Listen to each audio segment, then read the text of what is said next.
उत्तर प्रदेश के गांव-गांव में त्रिस्तरीय पंचायत चुनाव की चर्चा गर्म है। संभावित प्रत्याशी अपना दमखम का प्रदर्शन कर रहे हैं।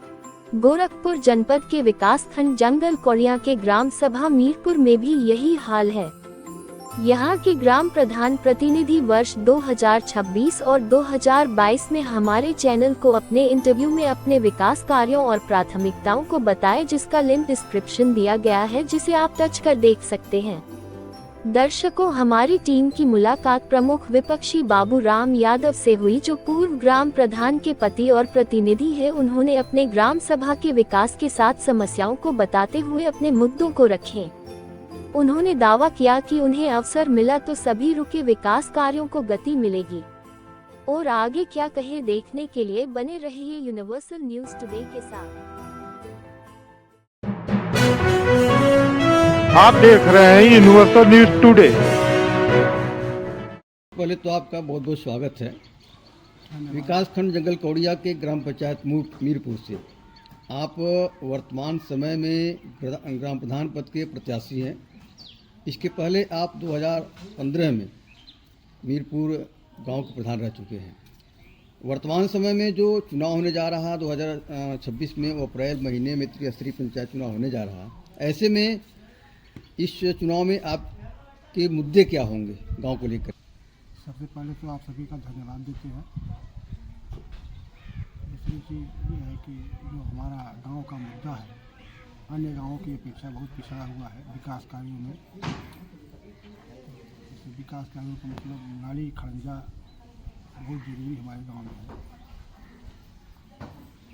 नाली खड़ंजा दुरुस्त कराना सबसे पहली प्राथमिकता है।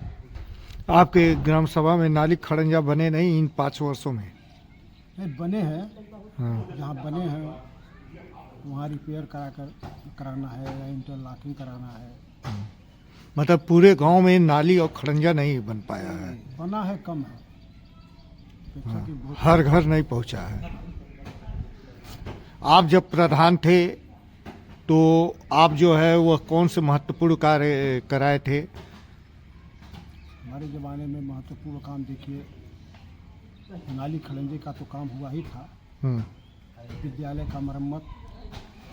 उस समय आपको जब गांव मिला, जब आप प्रधान हुए, तो आपके गांव में क्या खड़ंजे और नालियां थीं?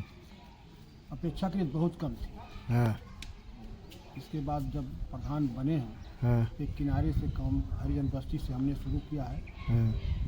बीच बीच में गांव में भी नालियों का काम कराया है। हरिजन बस्ती में तो मोटी मोटा ये समझिए कि कोई काम नहीं रह गया है। अब काम वही है, कोई कहे हमारा इंटरलॉकिंग करा दीजिए खड़ंजे के ऊपर। हाँ। तो यही सब काम रह गया है। इंटरलॉकिंग और आरसीसी? इंटरलॉकिंग आरसीसी नहीं है, बाकी हर सदस्य जो है आप करा डाले थे। और दोबारा यदि विश्वास मत मिलता है तो आप आरसीसी इंटरलॉकिंग से पूरे गांव को संतृप्त करेंगे। जहाँ सबसे पहले ये देखेंगे कि जो आदमी कच्ची पर चल रहा है उसको खड़ंजे पर या इंटरलॉकिंग पर चलाया जाएगा। हाँ। जहाँ खड़ंजा है, खराब है, उस पर इंटरलॉकिंग बनाया जाएगा या उसको मरम्मत कराया जाएगा। आपके समय में जो आपके विद्यालय हैं वह किस अवस्था में मिले थे? आपने उसमें क्या क्या काम कराया और आज उसकी क्या स्थिति है? हमारे समय में विद्यालय मिला था तो प्राइमरी स्कूल में इतना जर्जर प्राइमरी स्कूल था कि उसमें छत से पानी चू करके पूरा फीली भर पानी रहता था।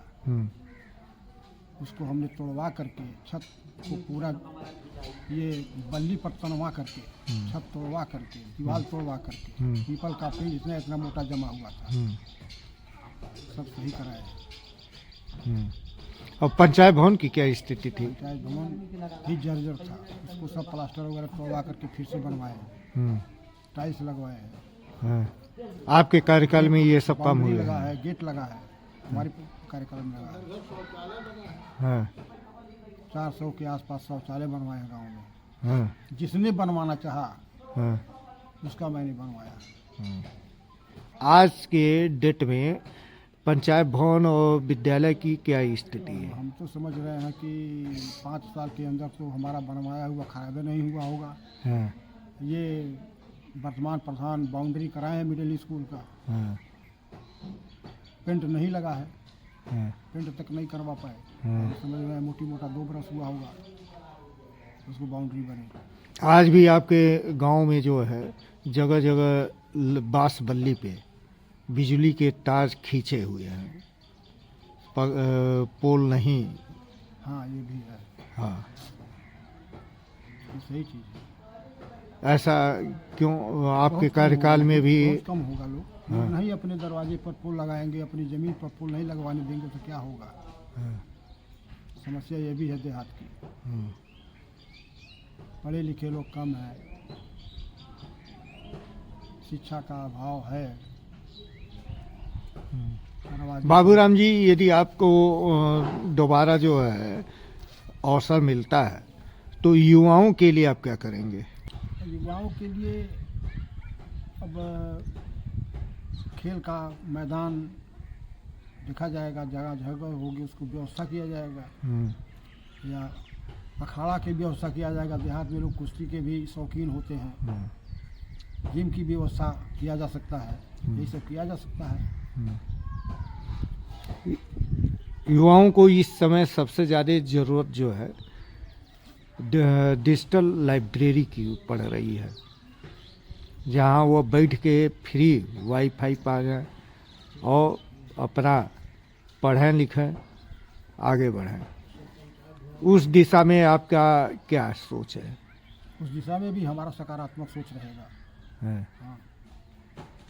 इसके पहले जो है ग्राम प्रधान जो है आपकी धर्म पत्नी जी रहीं। महिलाओं के स्वावलंबन, महिलाओं के विकास के लिए आप क्या करेंगे? आपके क्या मुद्दे हैं? अब उसके लिए देखिए, जो सरकार चला रही है ये समूह वगैरह, हाँ, इसी को बढ़ावा दिया जाएगा। तो प्रधानमंत्री की जो स्कीमें हैं उसमें PM skill development, PM scheme development में प्रशिक्षण महिलाओं को दिलवाएंगे। प्रशिक्षण दिलवाया जाएगा। जो जिस लायक रहेगा उसको भेजा दिया जाएगा। आपके समय में जो है स्वच्छ भारत मिशन के तहत जो है निर्मल भारत के तहत शौचालयों का जोर शोर से निर्माण हो रहा था। आप कितने शौचालय उस समय आप बनवाए थे? लगभग 400 शौचालय हमने बनवाया था। जिसने मांगा उसका बनवाया, पूछ के बनवाया। आवास की क्या स्थिति थी आपके समय में? आवास भी आपने कितना आवास दिया? करीब 28 आवास दिए थे गांव में। आज भी जरूरत है लोगों को? आज भी जरूरत है लोगों को। 2015 में आपकी गांव की जनता ने आपको जनादेश दिया था और पुनः जो है बीच में चुनाव हुआ जिसमें आप प्रत्याशी नहीं रहे, पुनः आप प्रत्याशी। ऐसे में पुनः आपको जनता क्यों जनादेश दे, आपके साथ क्यों समर्थन करे? जनता समर्थन, देखिए हमारे पहले भी लोग प्रधान रहे हैं, तो उन सब कार्यों की समीक्षा करके वो लोग भी प्रधान पद के प्रत्याशी हैं, हम भी प्रधान पद के प्रत्याशी हैं, और कुछ नए चेहरे भी आ रहे हैं। ये जनता निर्णय करेगी कि हमारे विश्वास के लायक कौन है, कौन हमारी उम्मीदों पर खरा उतर सकता है, प्रधान उसको बनाएगी जनता। आप अपने मीरपुर की जो आपकी जनता है, जो आपके मतदाता हैं, उनसे क्या अपील करेंगे, उनको क्या संदेश देंगे? अब जनता से यही पर उम्मीद करेंगे कि अगर आपकी उम्मीदों पर हमें खरा उतरने का आप लोगों को विश्वास है तो हमें फिर मौका मिले। धन्यवाद।